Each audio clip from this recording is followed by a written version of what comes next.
Hey DSM parents, I'm David Martin, student pastor for DSM Student Ministry, and we also have abahranipoor, associate to the senior pastor? Yeah, you're a senior. Yeah, pastor. We need to get you an org chart, I think is what we need to do. Something. We are so excited to be here, and actually this marks a really special day because... Whoa, good.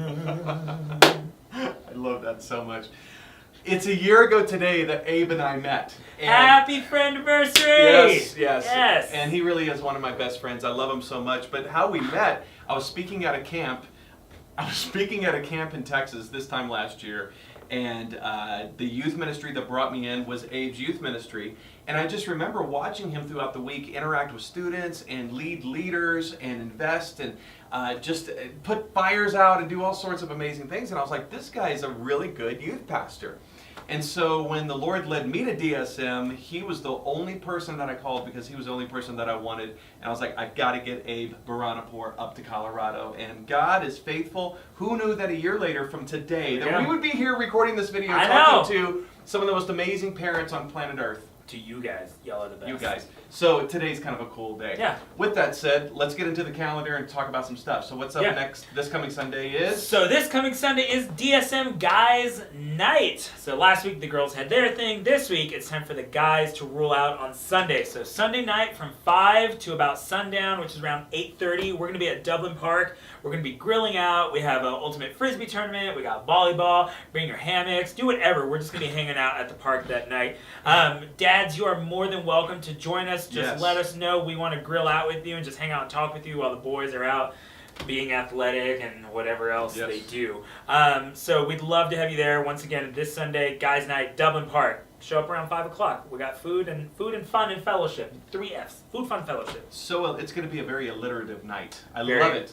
The next thing up is obviously Desperation Conference, and this is actually one of the largest student gatherings in the United States. It's very easy to get kind of used to us doing Desperation Conference here, knowing it's a big thing, it draws a lot of students, but if you look across the landscape, there are very few conferences that specialize in this way, not only resourcing and just pouring in and investing into students, but also into student pastors as well. And so our impact for the kingdom is really substantial, and so we are so excited about this year because it's just, there's so many new things that we're bringing in, keeping the best of what Desperation is about, but just really taking it to the next level. And so one of the things I'm actually most excited about is I'm doing the breakout session at Desperation Conference, in addition to doing a couple of the main sessions. But the breakout session is called Avoiding Awkward. And basically what it is, it's helping students share their faith without making it weird. As I talk to students, and you will know this as much as I do, but students are just trying to get through their day without embarrassing themselves. And then you have a hyper guy with a white ball cap, right, saying you need to be sharing your faith with your friends. It can be a lot of pressure. And so how do we move past the awkwardness and the weirdness of sharing our faith just to have a conversation and help a student confidently share Christ so that they can experience what it means to lead a peer to Christ? That's something that is transferable into their adult years that I think is really critical in helping students stay connected to the church because they've had these moments. So I'm going to be doing this breakout session called Avoiding Awkward. I'm so excited about it. So if your student hasn't gotten their ticket yet, $65, it's a special DSM student rate. It's June 20th through the 22nd, and I am begging you to bring your student and also think about who maybe you could buy a ticket for a friend or a couple of friends and scholarship them so that they can come here and hear how not to drop their pin during announcements, but also hear that Jesus loves them. So there you go. So that's Desperation Conference. What else we got, Abe? Yes, so we have 2 more DSMs coming up. This next one the following week with a very special guest speaker that your kids are going to love. Not going to tell you who just yet.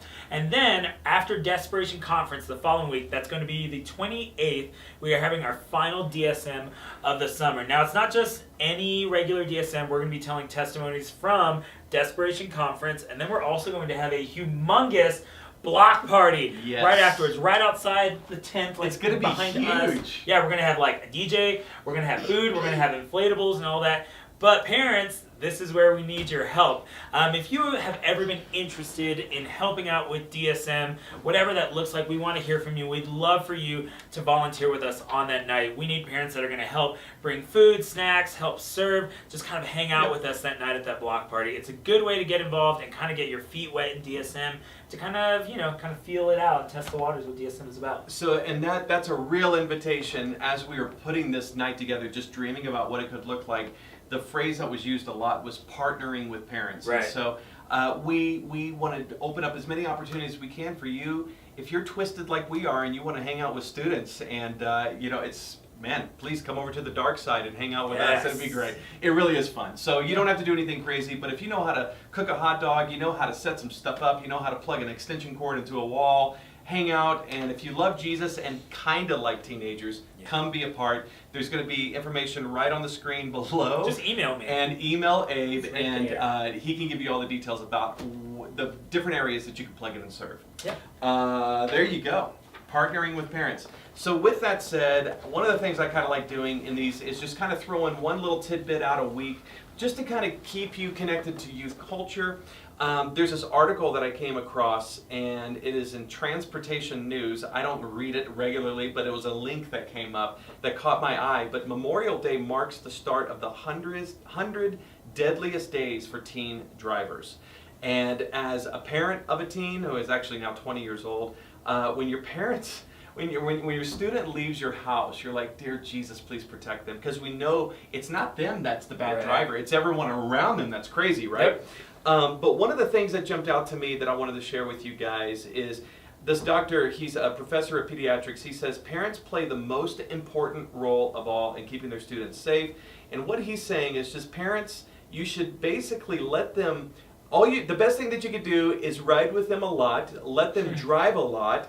If you've got to go to the store, let them, I know it's easier to drive yourself, but let them drive. Put them in the driver's seat, let them experience, let them practice, because practice is what's going to do it for them, not just telling them what to do. Yep. Backseat driver. Yeah, I know, I'm the worst backseat driver ever, and so, yes, I just want to encourage you. So summer is the best time. I remember as a kid growing up, my mom taking me, we would go out on some just vacant road where there's nothing, I couldn't hurt anything, and she would let me drive, and she taught me how to drive that way, and I actually did the same thing with my son. When he's like 10, 11 years old, we would go 10 and 11? Oh, totally. Yeah, I would take him to a massive parking lot with very few light poles, and I taught him how to drive. And then I taught him how to drive standard when he was 16, and I'm a good father, Abe. No, I hear you. I don't even know how to drive standard, so that's fine. Okay. I don't even know how to drive automatic, Right, but so whatever. clearly I need to. Anyway, with all that said, we are praying God's blessings and protection over your students, but also do your part to help them overcome just the variables that are involved with crazy traffic over the summer. Anyway, we love you guys. We are so thankful to be your pastors of your students. We will see you soon. Come here. What are you doing, Lil? I want to introduce you to everybody on the camera. Come here. No, I don't. No, what do you mean don't want to? Change your mind. Come here, real quick. I'm just, come here, son. Yeah. This is my beautiful daughter, Ashley. Can you say hi? Hi. Mwah. All right, so there you go. All right. Just a proud father moment. What do you want me to do?